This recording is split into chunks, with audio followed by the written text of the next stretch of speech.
Sveiki! Šio video tema – slankusis vidurkis Moving Average. Tai pagrindinis. Drįsčiau pavadinti pagrindinis arba vienas iš pagrindinių, paprasčiausių, bet labai dažnai ir labai daug kur naudojamų indikatorių. Pats pavadinimas slankusis, nežinau, truputį keistai skamba, bet šiaip slankusis vidurkis tai yra vidurkis paskaičiuotas iš kainos, įmant reiškia kelias reikšmės prieš tai buvusios kainos. Ta kaina gali būti atidarimo, uždarimo ar dar kažkokia tarpinė žvakės kaina ir reiškia vadinama periodu tas skaičius, kiek žvakių atgal vidurkis skaičiuojamas. Kad būtų aiškiau, paimkim tą indikatorių.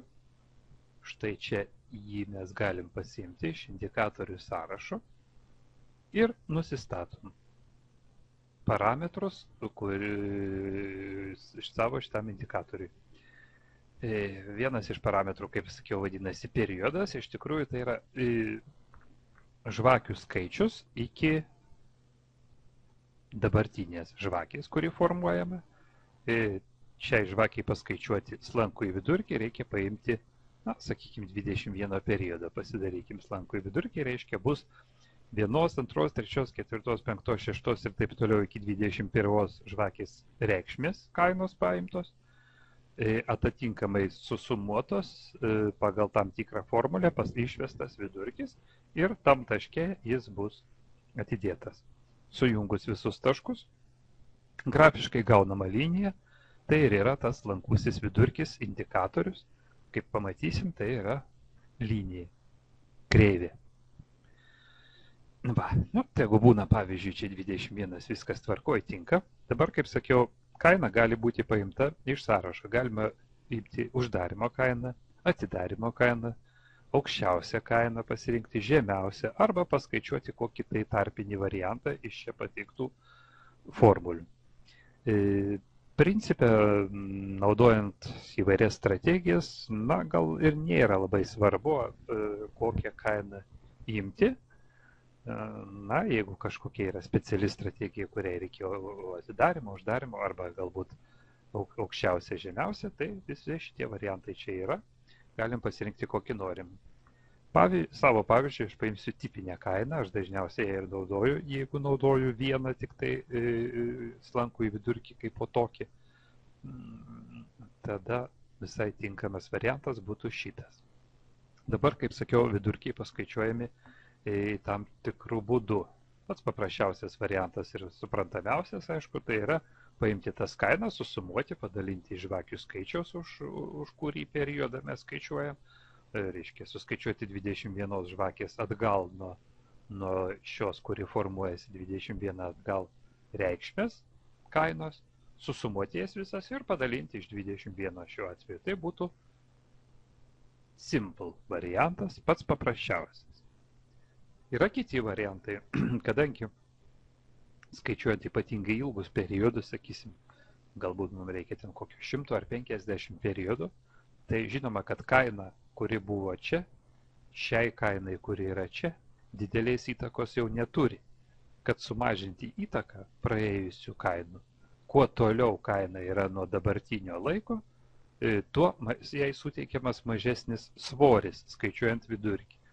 Ir tokiu būdu yra dvi formulės, eksponentinė ir tiesinė formulė, kurios atitinkamai paskaičiuoja vidurkius, mažindamos įtaką kiekvienos žvakės, kuo toliau ji yra nuo dabartinio laiko momento. Linijinės regresijos būdu, linear weighted, paskaičiuotas vidurkis, taip sakant, ypač menka vertė suteikiama senoms, jeigu taip galima pavadinti žvakėms, eksponentinių truputį švelniau. Principu tas vyksta. Paimkim eksponentinę vieną. Dar pakeiskim spalvą į kokią nors, sakysim, oranžinę. Taip. Jeigu bus eksponentinė 21 periodą, ir dar tokią pačią atidėsiu, tai palyginimui vat šitą linijinės regresijos, padarykim ją kokią tamsesnę rudą. Štai. Kaip matom, ji yra dar labiau, nu, kaip čia pasakyti, išlankstyta, tai yra dar jautresnė esamai kainai. Šitą labiau suapvalina kainą. Šitą kreivę atidėkim dar ir paprastą. Paprastą atidėkim. Tai bus, paimkim dar tamsesnę galbūt spalvą. Kaip matom, paprastas slankusis vidurkis yra dar labiau inertiškas kainos atžvilgiu, dar švelniau. Na ir galų gale paskutinis variantas. Dar yra tokia suapvalinta, taip sakant, suapvalintas variantas. Šis variantas bus dar švelnesnis. Paimkim jį kokį šviesiai pilką. Štai kaip matom, šis slankusis vidurkis menkai reaguoja į kainos pasikeitimus, yra pats švelniausias, nu todėl ir vadinasi sušvelnintas. Taigi turim 4 tipus slankiųjų vidurkių. Kurį reikia, tą ir naudojam. Tekste aš kelis kartus taip pasakiau 21 periodą, taip truputį gal netiksliai tą pavadinau. Reikia, gramatiškai neteisingai reikėtų sakyti, aš manau, ne 21 periodo, bet 21 žvakės periodo. Manau, kad jūs man atleisit ir šią klaidą pasistengsiu ateityje taip nesakyti, o jau kas įrašyta, gal jūs nesupiksit, jeigu neperrašysiu. Tai štai, kas yra slankusis vidurkis, mes jau žinom, dabar metas papasakoti, kaip jis naudojamas. Na, kadangi slankusis vidurkis mums suapvalina, kaip ir visą vaizdą, sušvelnina visus šitos judesius, juos paverčia vieną kreivę, tai ta kreivė mums aiškiai rodo, koks trendas yra. Jeigu jisai yra, taip sakant, rodo, kokioj vietoj mes esam ilgesnio ar trumpesnio periodo atžvilgiu. Štai turim 5 minučių svaro dolerio grafiką. Kaip matom, slankusis vidurkis čia pamažu leidžiasi žemyn. Taigi turim trendą žemyn. Jeigu užsidėtume slankų į vidurkį į kokio tai ilgesnio periodo, sakysim, 200 žvakių periodo, pamatytume, kokioj situacijoje esam ilgesnio laiko tarpo atžvilgiu.